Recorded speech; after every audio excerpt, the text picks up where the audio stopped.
deeds of power are being done by his hands. Is this not the carpenter, the son of Mary, the brother of James and Joseph and Judas and Simon? And are not his sisters here with us?" And they took offense at him. Then Jesus said to them, "Prophets are not without honor except in their hometown, and among their own kin and in their own house." And he could do no deed of power there, except that he laid his hands on a few sick people and cured them. And he was amazed at their unbelief. And then he went about among all the villages, teaching. He called the 12, and he began to send them out 2 by 2, and he gave them authority over unclean spirits. He ordered them to take nothing for their journey except a staff, no bread, no bag, no money in their belts, but to wear sandals and to not put on 2 tunics. And he said to them, "Whenever you enter a house, stay there until you leave the place. If any place will not welcome you and they refuse to hear you, as you leave, shake off the dust that is on your feet as a testimony against them." And so they went out and they proclaimed all that they should repent. They cast out many demons and anointed with oil many who were sick and cured them. This is the gospel of the Lord. Praise to you, Lord Christ.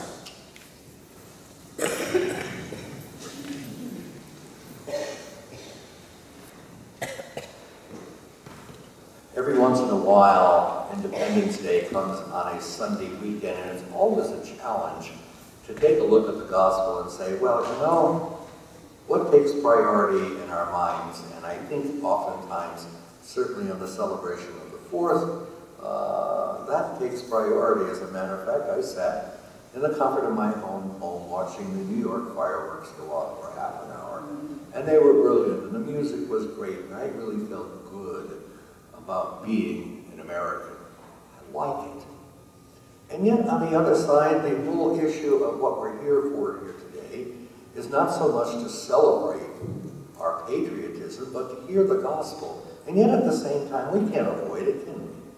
We know it's the 4th. We know it's that holiday weekend. How do we blend? How do we put things together? How do we know where one belongs and where the other belongs, and how do they mesh together? I was thinking of all of these things in terms of the word hospitality came to mind a few months ago. Some friends of ours came down from Massachusetts. And when they come, we, so to speak, pull out the stops. We clean in places that we've kind of ignored the past few months. Well, you know what I mean, don't you, huh? And we take out the bone china that we inherited from Leslie's mother. It's beautiful, and we rarely use it, but for these folks who are special to us, we want hospitality to reign. And Leslie makes this wonderful food. There's this salad with greens, and with a special dressing. On top is a roasted pear with chopped pecans. I guarantee you we don't have that every day. Because we want to show them hospitality, which is exactly what Jesus didn't get from the people who knew him. Nothing worse than an upstart. We know who you are. We saw you grow up. You're a carpenter. You're a blue-collar worker. We know your brothers and sisters. Who do you think you are coming back here? We've heard about you. And then they said they took offense. Took offense at what he was trying to give, and so he gives up. He goes out to other towns, sends out the disciples 2 by 2, not with much to take with them, the very minimum. And there they go. So I'm thinking about all this week, and I'm at the same time, because the 4th is coming up, the television programs are loaded with patriotic, different programs. The Revolutionary War, I was talking to Pamela this morning, we were talking about seeing something else, how it started in Boston, and the Boston Massacre, and then it got finally into Washington, and then that next series comes on. And I was particularly watching something during the midweek about the Second World War. It interests me because I was born during the Second World War. And in this particular program, it talked about the invasion of Iwo Jima, the Pacific island, that the Allies need to have in order to set up a landing strip, because at this time the United States had brought forth the massive Boeing B-29 Fortress, which would become the major bomber in the Pacific as they moved toward Japan. And as I watched it, they had all of these films of the Marines landing on the beachhead of Iwo Jima, 60,000 of them, 60,000 Marines. And it's a horrendous fight. It's really very terrible. And I'm noticing the date of when they landed. It's June 24th, 1944. 10 days previous to that, I had celebrated my second birthday. I'm a toddler. I know it's true because in my baby book there are cards sent to me from aunts and uncles. Welcome to your old little toddler that you are. And then 10 days later, something happens that secures my future in some real way. In the Declaration of Independence, we hear Jefferson's words that mankind is endowed with certain inalienable rights, among them life, liberty, the pursuit of happiness. And of course, it's a very restrictive clause because at that time they're talking only about white men who own land. But as the Constitution comes along, and all of a sudden we realize there's a lot more packed into that sentence that history would reveal. But nevertheless, I'm thinking of those words, rights given to human beings, among which are the right to life, to liberty, and the pursuit of happiness. And I'm thinking about the inhospitableness of Jesus in the town of Nazareth. And then I hear the statistics on this program that within a few weeks, 8,000 of those Marines are dead. 18,000 of them are wounded.